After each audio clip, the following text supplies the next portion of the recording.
সকালের আলোয় আমার এনজয় পথস আমার খুব প্রিয় একটি পথস। এটার গ্রোথ খুব স্লোলি হয়, কিন্তু আমি বুঝতে পারি না এই কারণে যে আমি আমার বরকে একটি ছোট্ট গাছ উপহার দিয়েছিলাম, মানে আমার ছেলের মাধ্যমে। বরের জন্মদিনে আমার ছেলেকে কিনে দিয়ে বলেছিলাম এটা বাবাকে দাও।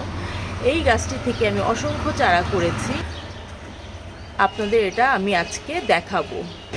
এই যে একটু একটু দেখা যাচ্ছে আমার এনজয় পথসগুলো, একটু কাছের দিকে দেখিয়ে দিই। এই যে অনেকগুলো চারা করেছি, আর এইখানেও আছে। এই যে তারপর এই যে মূল গাছটি আমার বাগানে বেজি ঢুকতো, সেই বেজি নষ্ট করে ফেলেছে। তারপর মূল গাছের ডালপালা নিয়ে এই বড় দুটো টবে আমি লাগিয়ে দিয়েছিলাম, আর এই চারাগুলো মূল গাছ থেকেই করা।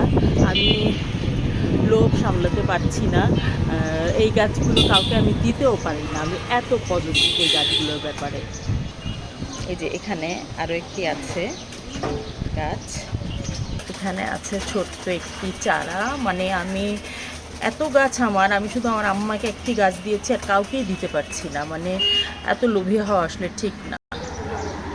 এইদিকে একটা এনজয় পথসের ট্রে আছে, একটু লম্বাটে সিড ট্রে বলে যেটাকে, সেটাতেও একটা এরকম ঝোপালো করেছি। আমার আসলে এত প্রিয় এই গাছগুলো, কি বলবো।